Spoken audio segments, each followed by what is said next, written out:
Okay, Stephen Kinsella, thank you very much for coming to SCOTONOMICS. We're very, very pleased to have you.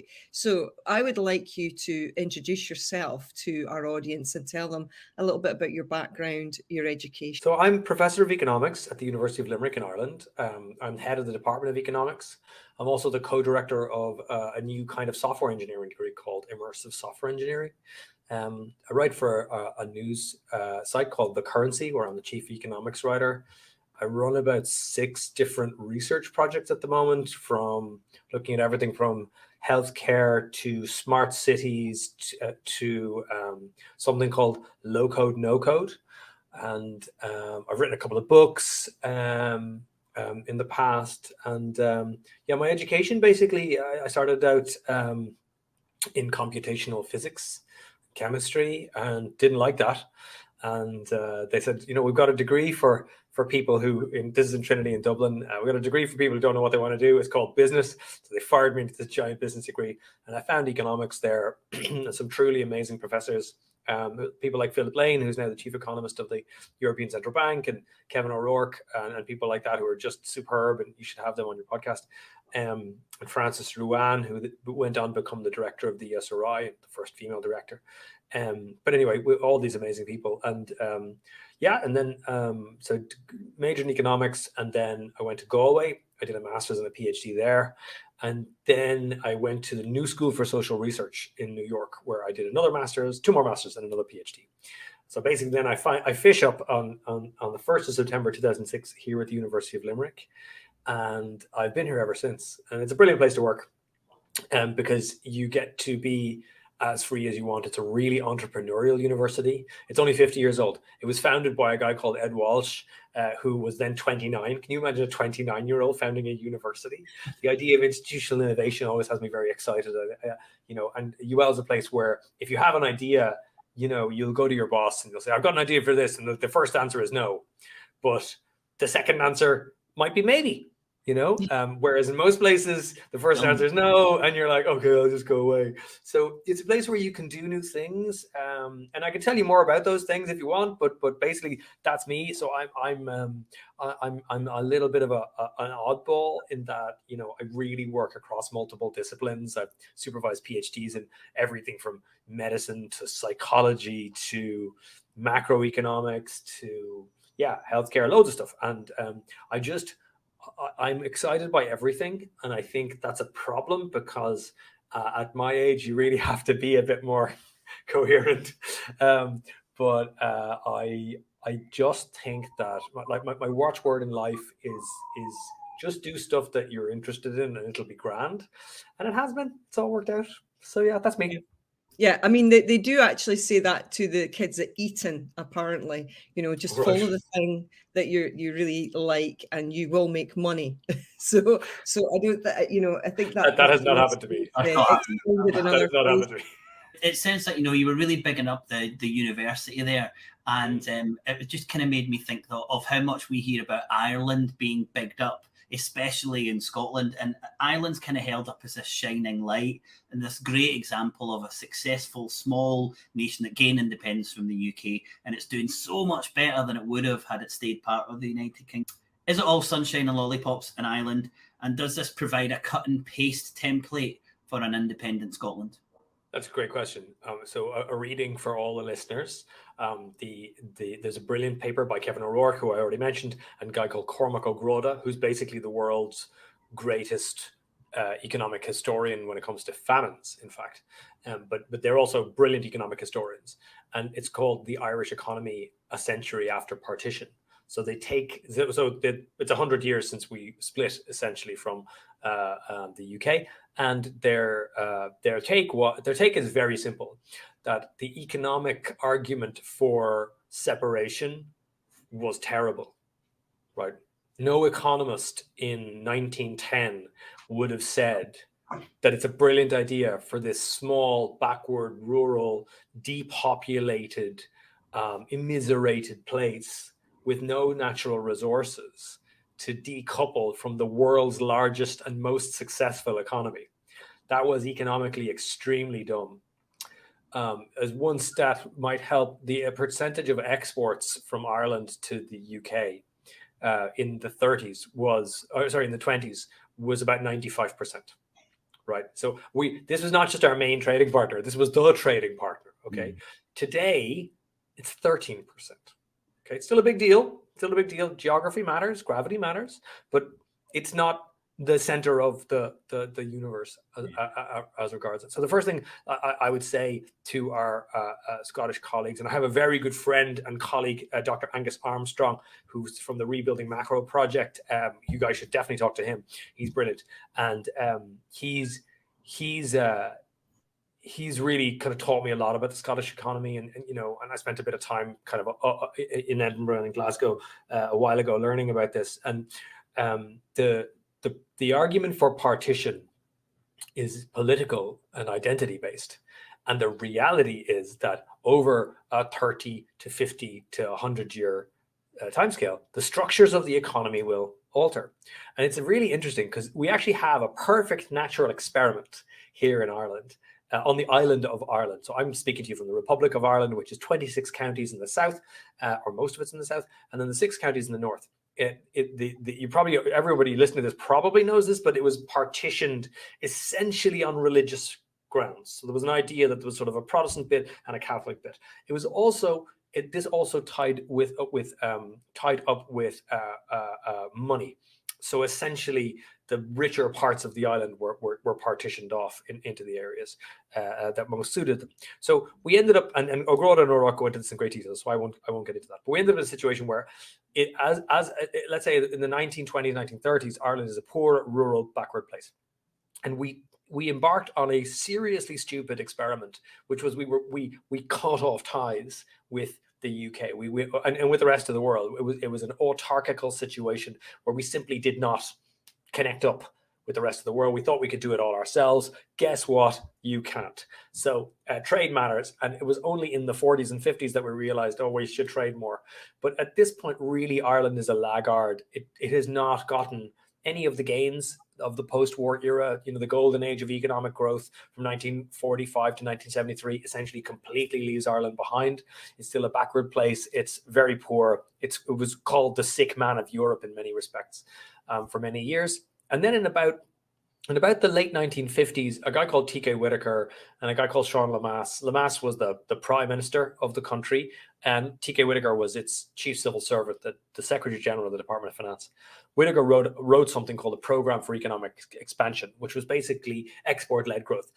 Get money from abroad, get people to invest in factories, give our people jobs, and connect Ireland up to global supply chains so that we can sell more to the rest of the world. That is the first idea of export-led growth.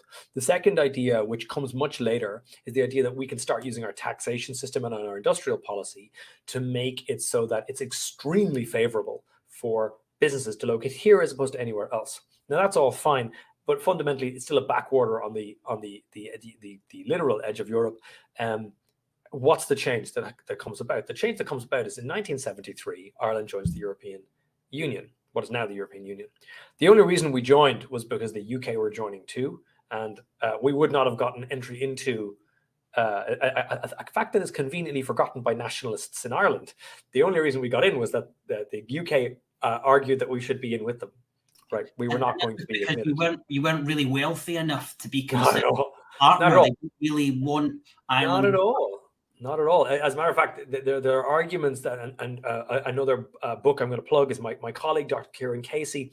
He's just finished an administrative history of the Department of Finance for the last 70 years. It's a brilliant book. It's available in all good bookshops. Apparently, it's selling very well, he tells me, and which I'll throw in his face when he asks for a raise. But the most important thing is that in that moment, the richer countries were like, why would we take on this poorer country? We know we're just going to spend money on them.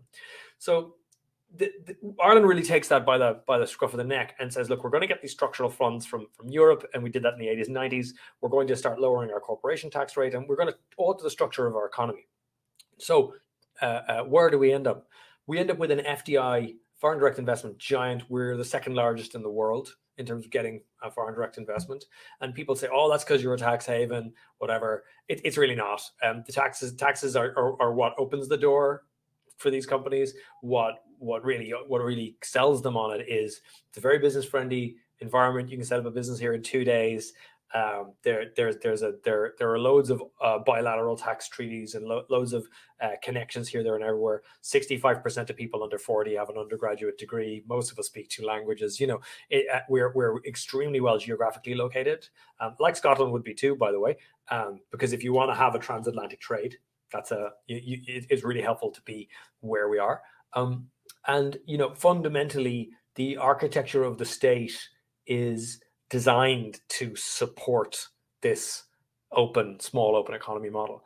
And the structures of the state have bent to accommodate that, right? And the national experiment I was talking about was, we have the North, which did not do that, right? So we literally, it's a bit like North Korea and South Korea. Same, that, have you seen that famous picture with the lights?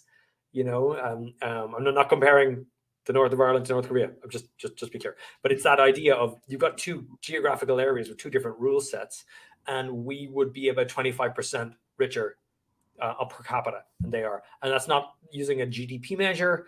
Having all these giant companies here is great for employment, but it also means it distorts our national income statistics. And the brass tacks, if you just look at household disposable income after taxes, the average household in the Republic, the median household, is much wealthier than those in the North. And Stephen, in economics, it's quite difficult to get that type of experiment where you've got something similar that has a completely different environment to another place in North and South. And of course, if you were to go back 100 years, everyone would have chosen to be in the North rather than the South, because of the advantage that the North has. But that was it wasn't quickly turned around. It took a long time for that to turn around for the South to be relatively better off or wealthier than the North and the UK as well.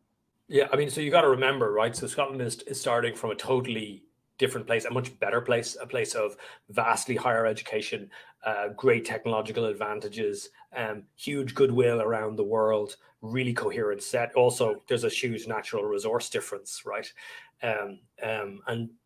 When I think about it, Scottish independence, I genuinely don't think about it in terms of the economics, because after 20 or 30 years, the economics are going to kind of solve themselves. That's my big sort of lesson to you, is that don't view it on a narrow cost benefit analysis of 5 to 10 years. The reality is, you're talking about undoing essentially the Act of Union, right? So basically, the thing that creates the United Kingdom is from 1801. So this is like a 200 and something year undoing. So if you think about it on that scale, then in 23-22, you should, or 22-22, you should be looking back and evaluating whether that was good or not. Obviously, none of us are here; we're all dead. But I suppose our great grandchildren probably are looking at that. And essentially, you're saying that national identity and some kind of geographical coherence probably matters more, and economic structures are going to take care of themselves. That's a reasonable argument to me, given that all of the priors that made Ireland so extremely successful, small open economy, geographically centered in Europe, highly educated population, access to the European Union, all that is true for Scotland.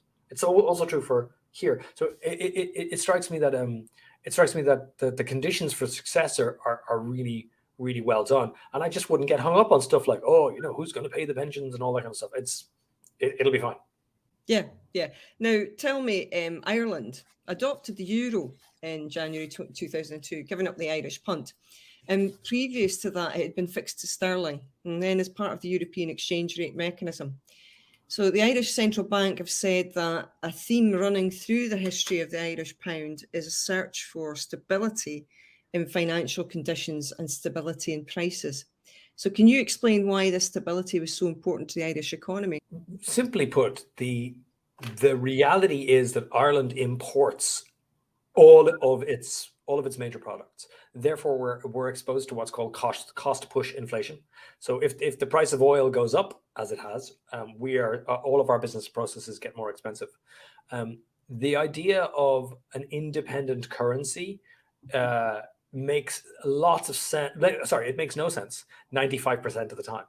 right? Especially for a small open economy, who wants to hold it? It's not a big deal. But 5% of the time when you need to devalue your currency or revalue your currency to get a bit of a competitiveness bump, you can. And we have kind of always lacked that in real terms. So from the time of independence up to the 70s, we held parity, literally 1 for 1. People would exchange sterling and punts in tills in shops, and then it was floating, but it kept parity essentially with sterling. And then when we went into the European system, that mattered too. And the idea here fundamentally is you will constantly be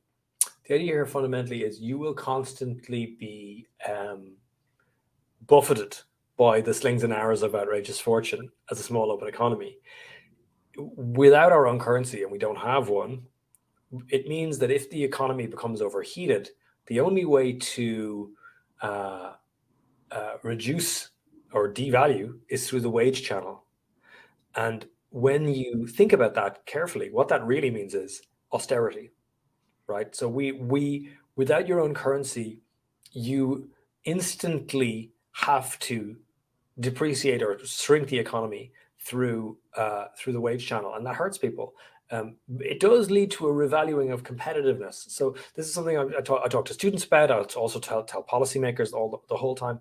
Don't look at the exchange rate. Look at the real effective exchange rate. So this is a weighted basket of 12 of your major competitor countries, but also scaled for inflation, right? This is a measure of competitiveness in the economy. And if Scotland disengages from England and Wales, what you will find is a laser focus on competitiveness and productivity. And the statistics that I have seen just preparing for this in terms of productivity in Scotland are not good. So you do have a big productivity problem. The same as the UK.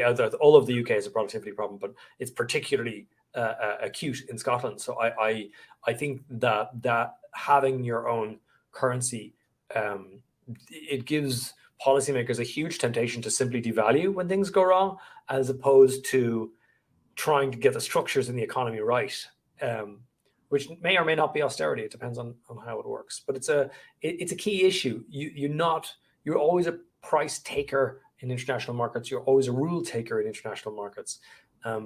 Having the euro has been very good for Ireland in general, but in the 2008 to 2014 period, it meant that lacking our own currency was a major problem, and we have not really figured out accurate and careful structural solutions to not having it, because the next big crisis will have to be dealt with in the real economy, and that's not good. So, I mean, we look to the Nordics quite a lot as well. So, I mean, for example, you have up north from us, you have Iceland, then over to the east, we've got Norway, Denmark and Sweden. And these are all running their own currencies. They're all free floating, apart from Denmark, which is pegged to the euro. And you would say then that they're very different economies. So, for example, in Iceland, you have huge natural resource of thermal energy. Norway obviously has oil, but then Sweden and Denmark, they've just cracked on and got on with their economies. And I suspect have had highly educated populations for a long time.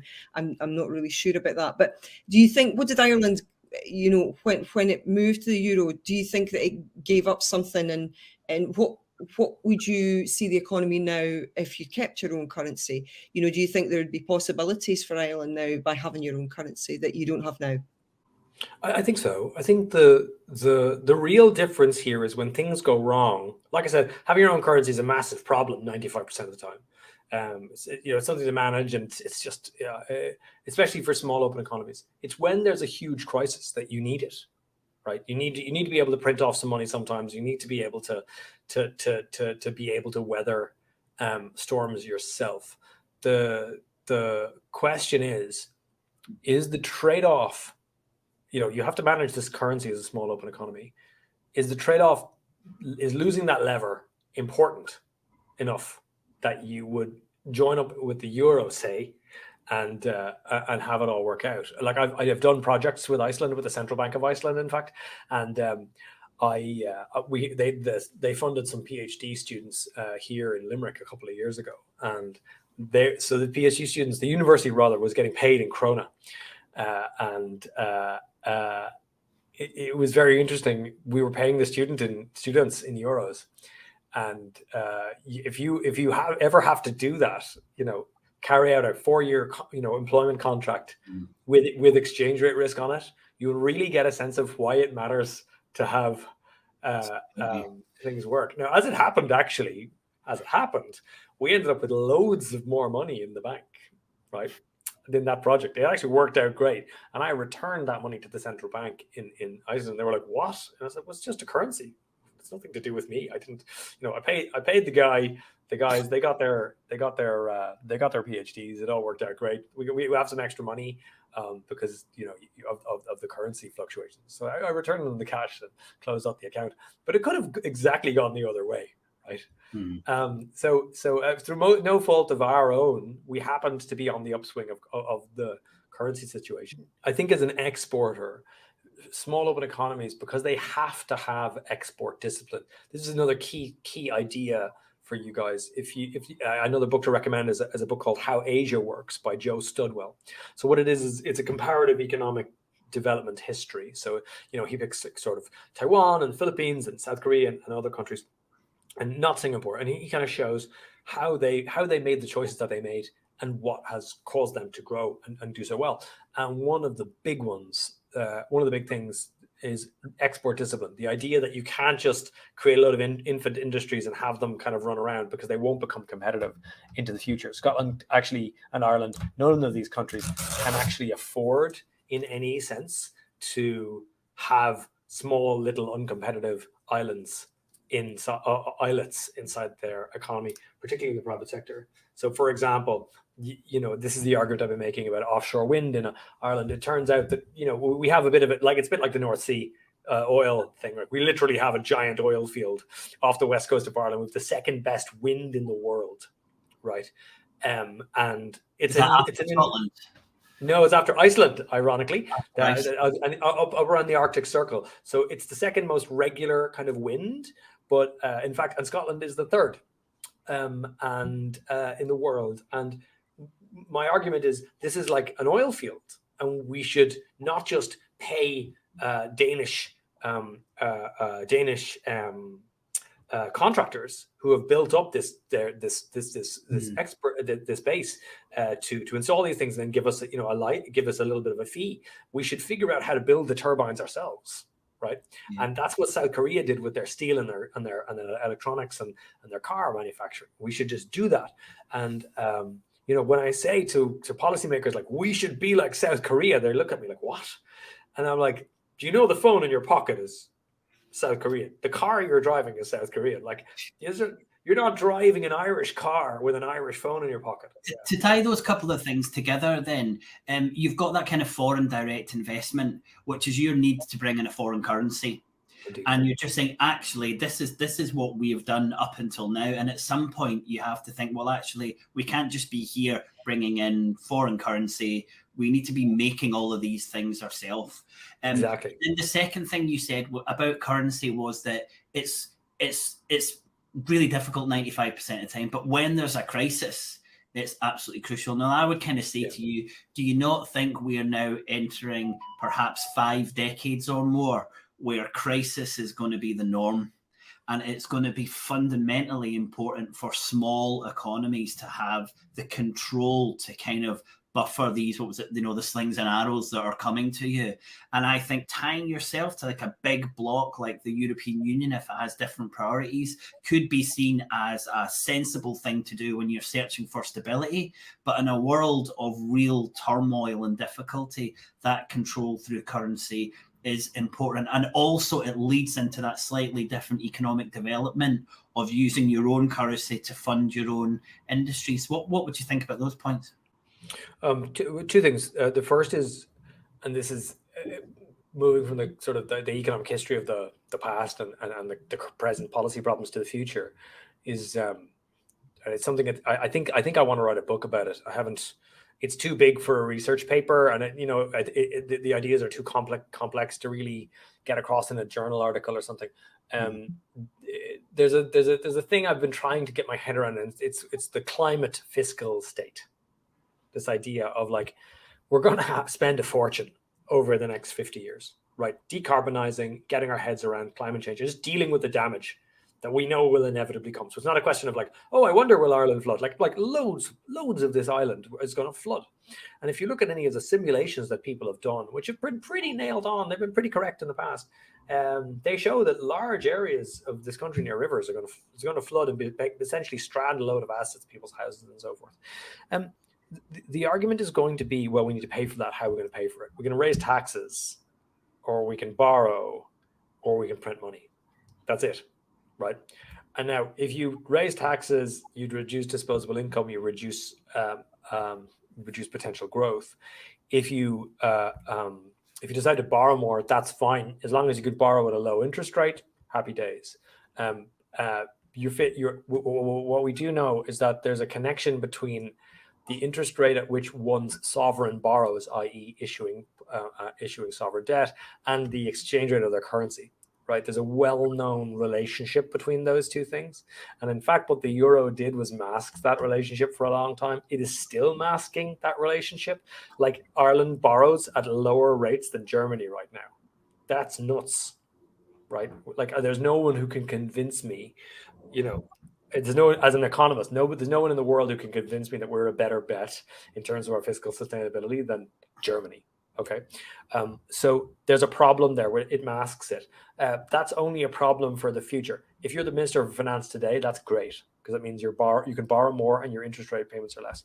So the third issue, the third problem that you've identified is, do you not want your own currency to be able to devalue, to be able to issue currency if you need it, but most importantly, to sort of hit the escape valve? And again, unfortunately, the answer here is it depends. If I felt that there was in the European Union a full commitment to deal with climate change, for example, so that we knew there would always be transfers coming to deal with the flooding, coming to deal with the issue of decarbonization and the energy grid and so forth, then I would say, okay, right. So that means every so often there's going to be a crisis. We're going to have to devalue through the wage channel. It's going to be shit for a couple of I didn't know if I could curse. Apologies. It's going to be bleep for a couple of years, but we'll get out of it. I'd say, yeah, okay, probably good trade-off. If I thought that the ideas that are running the currency board, that what that is, the euro, would change, and it would be, oh no, Germany and France have to sort themselves out first.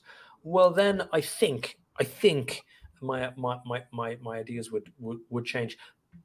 My feeling, however, is, for Scotland, I think it would make sense for a period of perhaps 20 years to go it alone anyway. And the reason, in terms of currency, its own currency, you go. Yes, indeed. And my thinking here is entirely based around what is called the bureaucratic or administrative state. The reality is, like Ireland 100 years ago, Scotland doesn't actually know how to manage its currency. It doesn't know how to be an independent state. Well, it knows. You have the experience of Iceland, you've got the experience of Ireland, and so forth. But it's totally different to running your own thing. You have to design your own institutions, and you have to let them accrue that kind of silt of knowledge and institutional memory that one needs. And fundamentally, if we decide to leave the euro tomorrow, there's people in the central bank in Ireland who can do that. So I do think that it's probably worth it from that perspective alone, just building up your own institutional state capacity with respect to managing a currency. And you can always join later. I don't think the European Union is going anywhere, especially with the grand geopolitical challenges we have upcoming in the next 20 years. Yeah. I mean, I completely agree. I mean, when we become an independent country, we need to set up our state, and that's going to require spending. And we're going to have to spend in order to get the state set up, and also encourage people to come to our new state as well. Now, we were talking to your countryman, David McWilliams, a wee while ago, and I had a little bit of a disagreement with him about the healthcare system in Ireland and the healthcare system in the UK. So David asserted that the healthcare system in Northern Ireland was doing much worse. Now, of course, we've had Conservative rule in this country for a long, long time, which we never vote for in Scotland. But the Conservatives are not shy about espousing their thinking on having a small state. What a lot of people don't seem to understand is this also includes the national. So, you essentially have a two-tier system, is what David was telling me. I know that you're paying for your prescriptions, etc. What do you think about this? Do you think the national healthcare system, free at the point of service, is the right way to go? So I spent a fair bit of time actually studying the health system in Ireland. I wrote a big report for the Health Service Executive, which is kind of like the NHS here in Ireland, the national healthcare provider, on strategic workforce planning, like what's it going to look like in 20 years, how many doctors do we need, how many nurses, how many physios and so forth. And I did a lot of work comparing the Scottish, the Welsh, the New Zealand, the Australian, the Dutch workforce planning systems to our own one, or lack of one, I should say. And I'm convinced by those interactions and by my own reading about this that a single national health system makes an enormous amount of sense on two grounds. The first is when it comes to healthcare, economies of scale really, really matter. And the second is general health and well-being is one of those preconditions for overall robust economic growth. Now, the problem with an Irish NHS is that the private sector in Ireland is A, really efficient, and B, really, really profitable for the people who run it. It's essentially a giant gold mine. And if you wish to nationalize this, you will have to fill these people's mouths with gold, to use a reference from Bevan.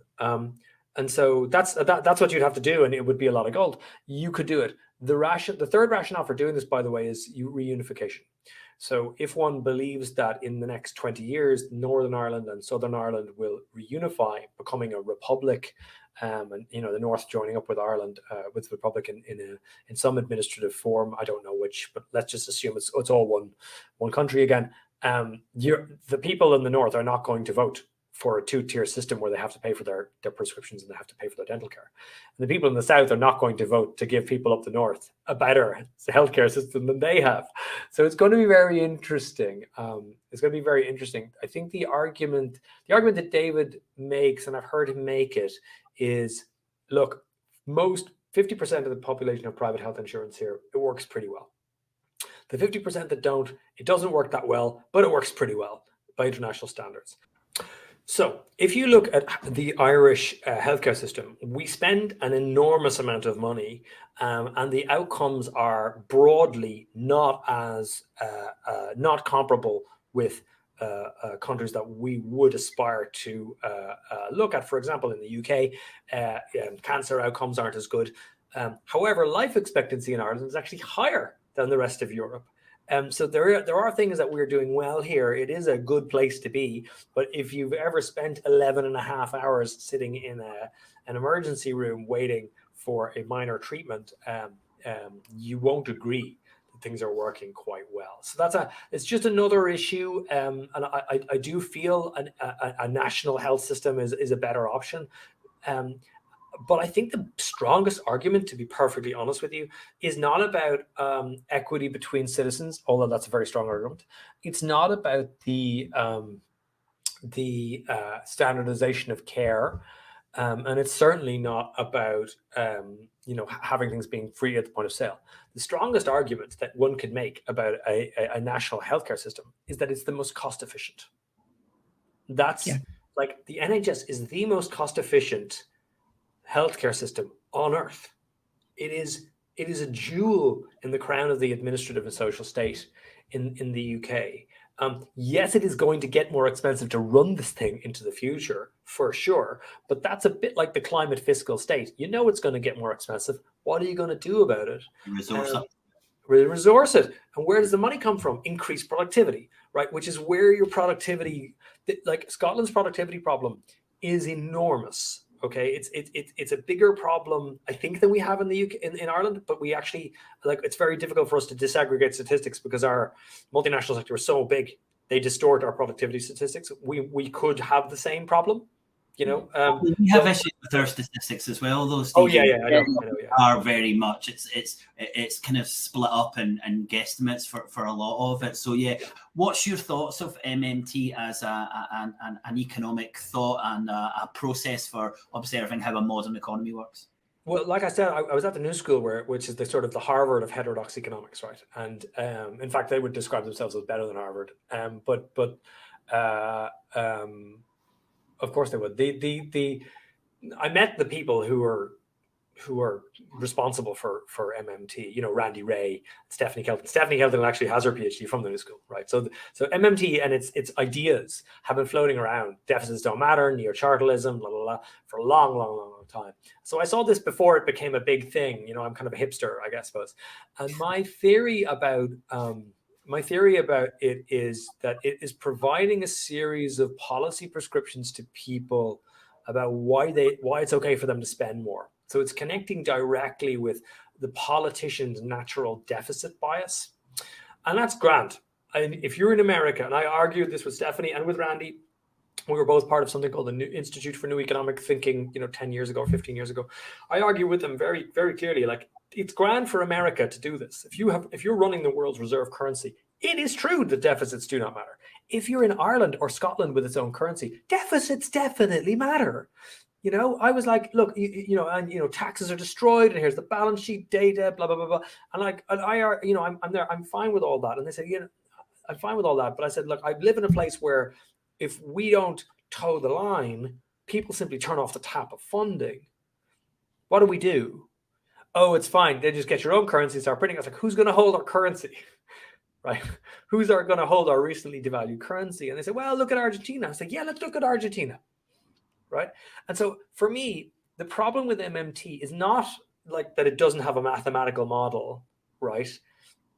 That's not it. The problem is that its policy prescriptions are not they're not valid for a country like Scotland or Ireland, or as we have now seen, the United Kingdom, right? So we saw in September, Chancellor rocks out, says, lads, it's grand. Deficits don't matter. Right? Did it work out? But hang on a minute. I'm going to stop you there. Did it work out? I would never say MMT has policy prescriptions apart from a job guarantee. So when I've listened to the MMT economists, what they're saying is you can run deficits, and if you're on the right, you're probably going to give tax breaks, and if you're on the left, you're probably maybe going to increase NHS spending. But what matters are real resources. So, and this is coming back to your arguments about stock and flow. You know, your resources are your stocks. And when you're a country, you've got to be thinking about, what stocks have I got? You know, can I man my National Health Service? Do I have people to do the work there? So that's what I took from it. So I wouldn't say that I took that there was policies. It was more like, we stopped the gold standard in 1971. And so therefore thinking of money as being linked to gold anymore, you've got to stop thinking about money this way. So I didn't take policies from it. Oh, so I to be clear, the what you spend the money on is, from my perspective, irrelevant, right? So the point is you're spending more, and you're doing it via some deficit creation mechanism. That either they don't say but they say you can. They say you can. And what a politician here is wait, hang on. There's a new theory that says I can spend all the things. No. Yeah, they didn't say that. Go for it. They do say that. Oh no, I read the deficit. I've read the deficit myth. I've talked to Stephanie. I've talked to Randy. Like, the whole point is that you can expand the state. And the really nice thing about the job guarantee, by the way, you can't do it if you don't have people to work in the state. Indeed. So the really nice thing about the job guarantee, and I'm very interested in this, is when I started. So I spent a semester at the Levy Institute with all these people, right? And great place, by the way, good crack. Upstate New York, highly recommend. I said, job guarantee. Okay, what are they going to do? And it's really interesting because it's really clear that they haven't really got into the weeds with it. It's like, you're going to have people that be painting walls, and there's going to be people who are doing, like, it's sort of a manual theory there's no sense that like, see, now that's an yeah, interesting thing. Years ago, yeah, I went to see Fight Club in the cinema. yeah, And I yeah. sat down with a bunch of people afterwards, and they completely saw something different from me. And That's interesting. and that's what you've done as well with this. I've taken something completely different from Yeah. it. So we are both independence activists. So what I try to point out to people is, you can have your own currency, you can do deficit spending, but the possibility of actually building the state really relies on your real resources. And those, for building the state, if you're going to build state institutions, you need people. And that's fundamentally what you need to action anything. You need people to action things and make things happen. I'm with you there. So let me finish on this, because I'm sorry, I have somebody. I know. There's two words that I just think need to be built into the policy thinking, that you just need to like policy is a soup, right? And lots of things go in there, and it could be a job guarantee. There's loads of things, right? And basically, and the architecture of the state is part of this. But we are moving into a phase. The next century is going to be the century of ideas. Okay. Whereas and you're talking about resources. Two words that you and everybody in the independence movement need to think about are intangible capital. Okay. So intangible capital are ideas that you license, you create patents, you create R&D, and it works great, right? If you look at the patents that are like if you could break out the patent generation for Scottish businesses, I'm sure you would find it's equally as low as Irish businesses. We just don't have the structures and the systems to have ideas, make stuff, sell stuff to the rest of the world. That's the big resource that's coming into the future. And we don't create enough people with the skills to be able to do that. And then even if they're there, where should they go? If you've got two fellas who are brilliant at computer programming and they've got an awesome idea for a payments company, where are they going to go? They're going to go to Limerick, or they're going to go to Silicon Valley? They're not going to go to Edinburgh, right? And it's not because we don't have smart people here. It's because the intellectual apparatus doesn't exist. So when you're thinking about an independent Scotland, what is a Scotland that's... We had the Enlightenment here, by the way. No, and by the way, not only did you have the Enlightenment, you've actually had two whole phases where Scottish intellectuals saved the world. They saved the world from the Dark Ages. They actually kept medieval ideas going. So the idea, it's there, but how do you build a Scotland of ideas is a really, really, really useful question. It's something I'm asking our policymakers here in Ireland, because to the extent that we can, like our people, are the talent that we have here, this is our fundamental resource, right? How do you build that up so that they're not, people who just go work for multinationals? They're not just people who can do kind of regular jobs and contribute to the productivity problem. They can actually create new things, create other jobs, and make new ideas real. That is the really fundamental thing. And if I could leave you with just that, that will be it. Completely agree. Fantastic. Well, you've given us lots of food for thought, and also you've given me another topic to put onto our SCOTONOMICS Live in March, the Scotland of Ideas. I think it's fantastic. Stephen, we've really enjoyed your company. My pleasure. Great. Enjoy the rest of your day. Thanks a lot. And also, can I thank you for the amazing recommendations on books as well? Kieran's been writing it all down. Very happy. Brilliant. Very happy. Thank you very much for having me. Bye-bye.